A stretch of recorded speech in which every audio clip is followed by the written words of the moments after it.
izina ryanjye ni cyane mugombe mu gihari ibyo byarabatinyuraga ni ukuvuga ngo ibyabagaho ari ubwo batirirwa icyo tuzasaba data cyose tukaba twasabye gutyo bikabigenza gutyo irabye sinzi niba ukumva impamvu byabafashije ni ukuvuga ngo ntabwo bagomba guterwa ubwoba niba babayeho kandi basabye ngo ntibibabeho ahubwo kubaho kwabo bavuga arabyemeye kuko rero wundi uvuze ngo aragiye ntadusize nk'imfubyi ari kumwe natwe bari kumwe natwe tukaba basabye ibindi bikaba byanze bikabaho ntabwo uri kumva gufasha ibintu byabarinda ubwoba bugaturuka heza bari kuvuga ati icyo tuzasaba cyo cyose tuzagira icyo tutazahabwa wa wundi ntiyagiye ari kumwe natwe ubwo icyo tudahawe ntabwo acyemeye ahubwo turemeye aducuruza uko ashaka ngo urugero abafashije barabifata barigira indirimbo bararikomeza yo amwe akabacika ayo babwiwe ariko iryo hano banditse ngo iryo ryo icyo tuzasaba data cyo cyose ndetse ko kugira ngo birushaho gutsindagirika birushaho gufatika cyane bakongera bagapfukama bakarambura amaboko ngo wese muyazamure hejuru bitazibagirana mu kwizera bakongera bakayasubiramo ngo icyo tuzasaba data cyose tuzagihabwa. Amen. Satani agahita akumuka akavuga ati aba bahungu ntabwo nzabashoboye impamba nyayo yuzuye. ibaze abagabo barabyibukanije niko byavuzwe ariko bavuga ati oya mwigira hino abahungu mwongere umupfukame mu ruziga twibuke kwa kundi yazamutse mwese muzamura amaboko bakazamura ngo dusubire mu icyo tuzasaba data cyose tuzagihabwa. nawe Satani batuhabafite maruti kamere icyo kirabaryohera umva ibiryo 12 ku musozi Elayo numva ibiryo bararya baravuta pe babuzwe n'iki kubyibuha se bararya n'uko ku musozi Elayo harimo abagakomeye mu gihe mwisi bari muri ariko umva ibyo biri ku musozi Elayo hejuru bagiye mu birori abamarayika bagaruwe n'abarabagabo ariko abagabo ntibakoreye ubusa hasi basa naho nubwo Yesu yakiriwe n'amagara akagenda ariko nanone hari ibindi birori ku ijambo rimwe gusa icyo tuzasaba bagapfukama bakongera bakarambura ibiganza bati twongere dusubiremo icyo tuzasaba data cyo ni nkaho bari kubwira Satani ngo Satani ibyo uzikoza byo byose bitoka uzatsindwa turi abanyantege nke twaramuhakanye ariko agiye atabidushinjije ariko uzatsindwa niko barwana ku musozi Elayo niko barwana wari uzi ko icyo gihe cyababashishije kudasubira ahandi uretse mu cyumba cyo hejuru byakozwe no mu gice cya 12 Rwanda bava aho bajya mu cyumba cyo hejuru nta kuntu batategerereza aho ngo bajya gutegereza irindi sezerano ibi babisobanukiwe noneho mu gihe hejuru ho byari byakomeye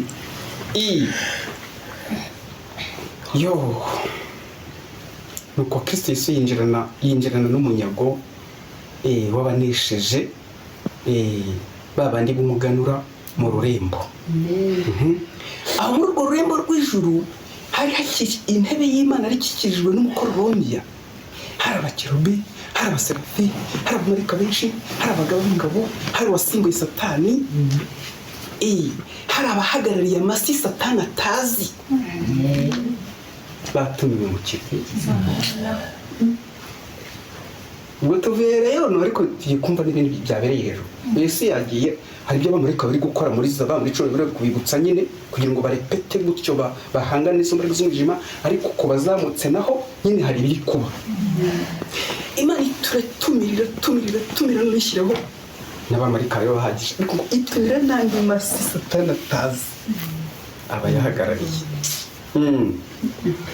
Nuko abo bose gutunguka kwa Yesu sinzi ukuntu nabonye kuri YouTube ukuntu Putin sinzi ibyo avugaho, yego nyine mu isi no gutsindwa batsindwa, ariko kuri ubu ngubu nyine kubw'ibyo byuhira afite nyine ngo iyo atungutse avuye mu mahanga cyangwa se agiye kurira indege kuri yagiye none ari kugenda birenze iby'abandi ba perezida bagakanura.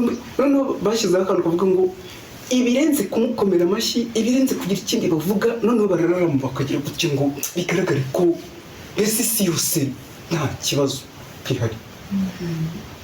Ariko ibirenze icyo ahubwo giyeho kwigishwa icyo nigishijwe iki, kuko hano ngo agitunguka, Yesu Kristo agitunguka n'umunyago we atari nawe wenyine, nabo yazuye banyagupfa bakanuye amaso bati turahageze aho barubebeta rwose nkatwe barakurikira abari imbere nguyu munyago mu ijuru ryose atangazwa n'abo bantu bakurikiranye n'umukiza amwenyura. Noneho mu kumwenyura kwe yinjira aza ku ntebe imbere ya data, abamarayika uruziga rwiyashije, abahagarariye amasi bakanuye, abaserafi, abakerabi, ibizima, abakuru 20 bose barategereje. Noneho gushinjagira yinjira mu rurembo. Ubwo rwo mu itangazo ryari riri kwisubira ngo mwamarembo mwe mwuguruke, mwamarembo mwikinguke, nyiri icyubahiro yahageze. Amen. Byabanze mu nda, Imana itabivuze, amashyi ngo cacike. Ngiye ndi gusoma ndi hano. Nuko usoma hano bose bakomera umucunguzi amashyi. Imana itabibategetse ko ibi birenze bya Putin n'ibyo. Ibi birenze gwe. Noneho wa mugabo nta nubwo aje wenyine. Karabaye. Wagira ngo ni imperuka arasaruye. Kandi ni umuganura gusa wasigayeyo. Dusigayeyo turacyahari. Noneho bumva rwose noneho ngo atanga geste ngo mwemuretseho baraza gukomeza mwemuretse ngo atanga geste aravuga ati mwemuretse. Abanza umunyago werekaho bigira cyane ibibazo nabo bari kwireba bakareba batazi, bakareba bahawe kureba ijuru ryose n'abamarayika bahawe kubireba, bahawe banze kubavuga n'amazina. Turabonye tugezeyo umunyago n'umunyago nyine, wenda harimo ba Aburahamu, wenda harimo ba Yosuwa, wenda harimo turabonye tugezeyo.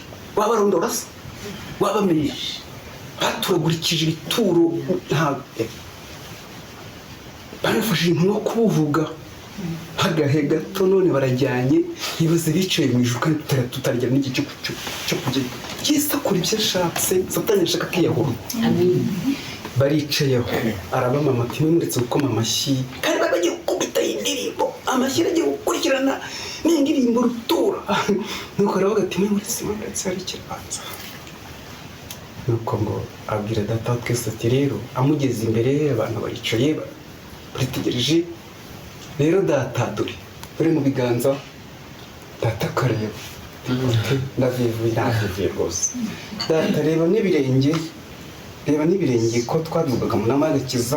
Yarabizi data, yarabizi ngo kugira ngo mu ijuru basobanukirwe n'impamvu zabazanye. Bavuye aho nyiri kubyo ariko data yareba ku birenge ati n'ibyo. Data na hano ukuntu byagenze, data ndibuze ibyo. Nuko data atanguranwa no kuvuga ngo ega urukundo ruratsinze. Amen. Kandi ubutabera bwanyuzwe, burariye burahaze burishuse. Noneho Yesu ngo atanga indi geste ati noneho ibyo mwari mugiye mu by'amashyi n'indirimbo karibu.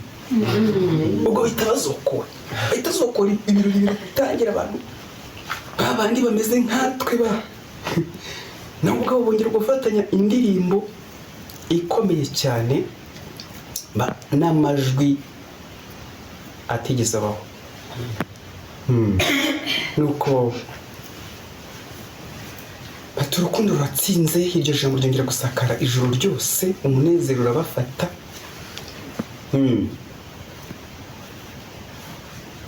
Igihe ibyo birori byatahwaga gutyo, no mu isi hari agasigisigi kabyo kuri ba bandi bagiye mu cyumba cyo hejuru, bagiye kuhategerereza, bagiye kuba barenga, bagiye kuba ari 120. Si bo bari gusa ubona n'abandi bari kubyumva neza, barategereje isezerano mu ijuru, gusuka imbaraga y'umwuka wera. Twavuze tuti buriya rero Imana ntabwo irobanura ku butoni.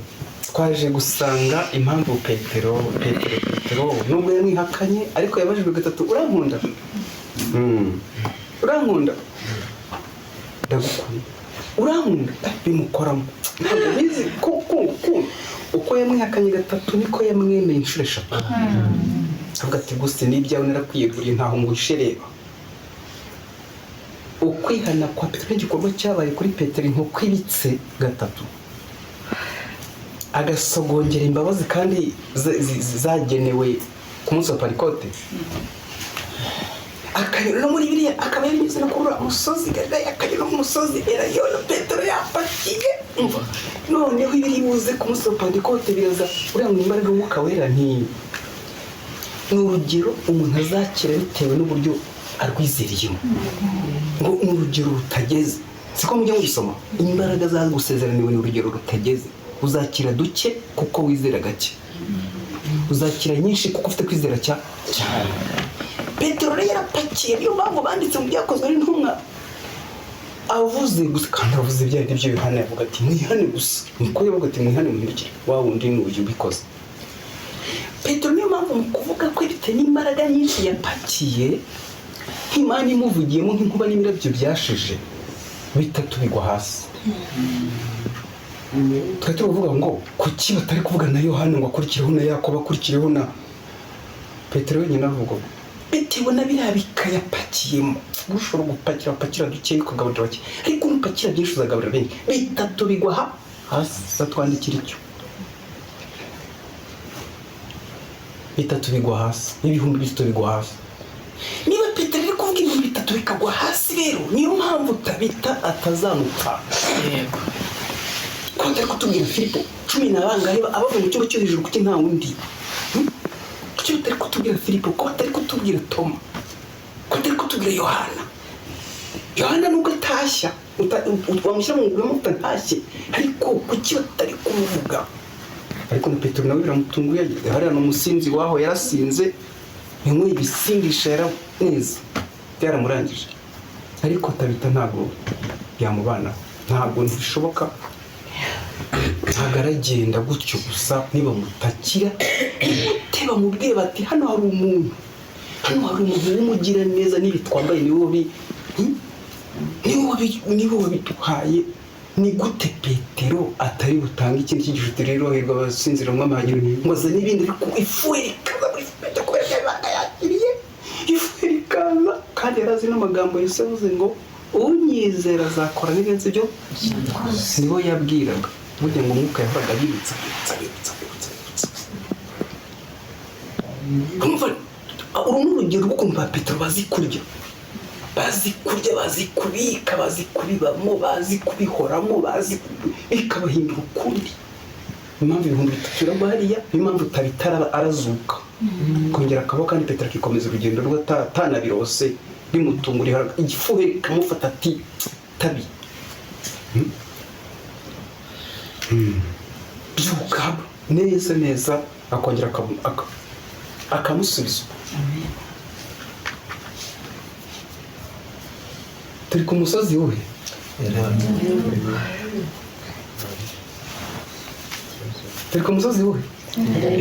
ku musozi Elayono, aho bongeye kubwirwa ko ugiye kwa data atari se gusa ahubwo nawe ari so.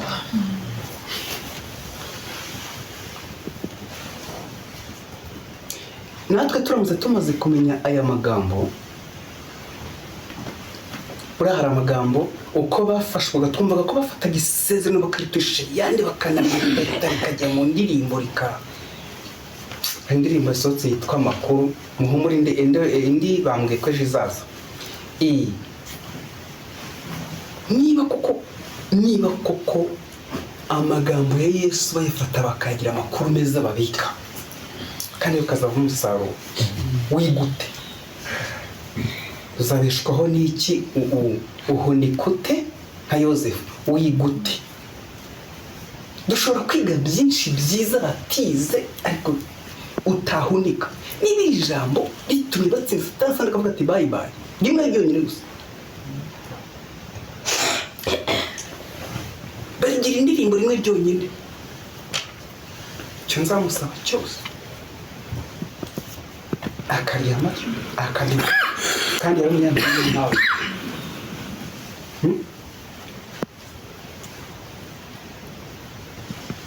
Ni ikintu natwe twari kwibaza ngo ese ijambo ryewe nkora mpunitse mbi karishobora guhutaza Satani rikamwandagaza ngo atambuke igikombe nirihe?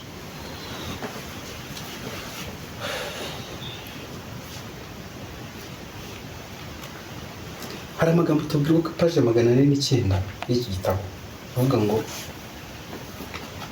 abanyiyegurira burundu, ugomba kwegurira Imana burundu ukabyiyumvamo ko byaciyemo atagushidikanya. Niba hari ikigushidikanisha gikoreho ujye kwatura, ariko bikunde bicemo uvuga uti namwiyeguriye, yabyumvise yanabyanditse. Dore kizakurikiraho rero, abantu biyegurira Kristo burundu bakabyiyumvamo babarwa nk'abanyagiciro mu maso y'Imana kurusha abari mu isi yose, kurusha abandi bantu babonwa nk'imfabusa, uwo ni uboneka kurusha abari mu isi yose, ubonwa mu maso y'Imana nk'uw'igiciro kurenza abari mu isi yose. Abangaba inyungu z'uku kwiyegurira Imana babumbatirwa mu biganza bye, aho ntawe wabasha kubavunuramo.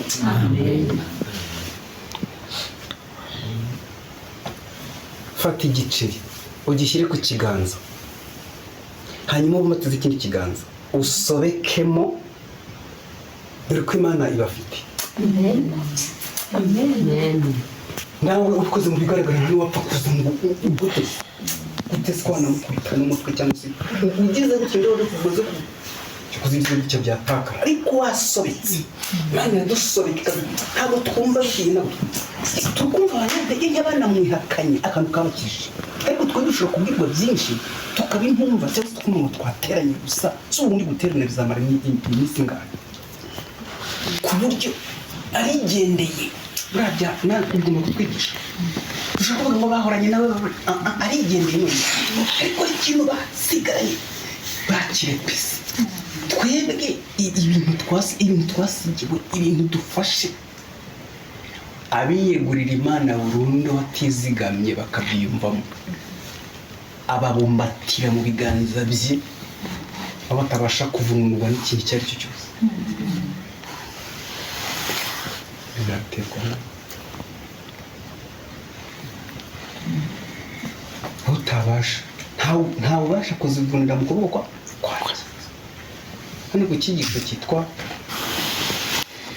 agenda mu mahanga yose, ibyo kuri uriya musozi i Galilaya, hasoza ijambo rivuga ngo niho umuhanuzi yabwiriwe iri jambo rivuga ngo ubu mpimye kubashaka agakiza, kugira ngo aka gakiza kagere mu isi yose ntacyo ntakore umunyabyaha. Ubu mpimye umwambaro ku kuboko kwanjye, kugira ngo mpangane n'ikishaka guhangana n'umuntu ushaka agakiza.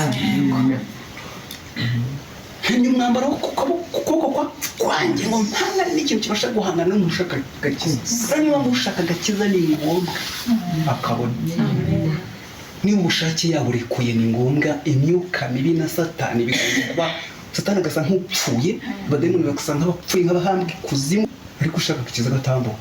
Amen. Niko Imana yategetse muri ubu gakiza, kuko bitagenze gutyo twanyura he? Nagira ati nzabaca Satani n'abadayimoni bazamera nk'abapfu.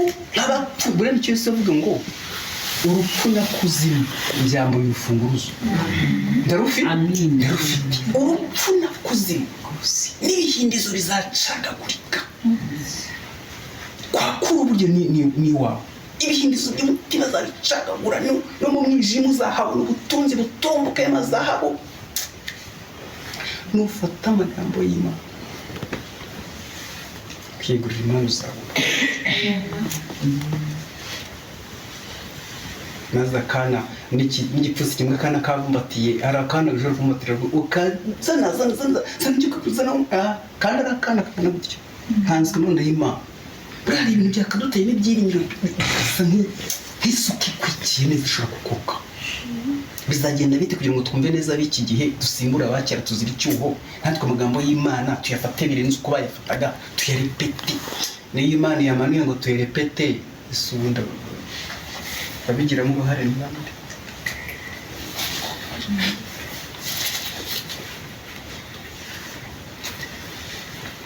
niba ari aha kumva amakuru gusa agafata akabumbatira agakomeza bimukijije kandi ari maraya ibaze ibyo bibiri bandika ngo uyu ni maraya ntose maraya akiza ate maraya nyine arakira ati nyakurimbuka ko yakagarimbukanye nabi yeriko ariko nyine kubera igikorwa cyo kuba bate mwimura abantu Imana kandi amakuru y'Imana yanyu ndayafite nyibitseho wibitse hayahe makuru aba bagabo ushobora guhura nabo ukavuga uti ushobora kubabwira uti amakuru ameze ati amakuru dufite nuko icyo tuzasaba cyo cyose mumanye mu nzira bayakubwira ati twibitseho amakuru ku musozi Elayono twe twibitseho amakuru badashobora kutuvamo ayahe se yoha icyo tuzasaba cyose amen ni icyacu bivuga ngo niba nasaba ngo dukurireho Satani gusa uzakurwaho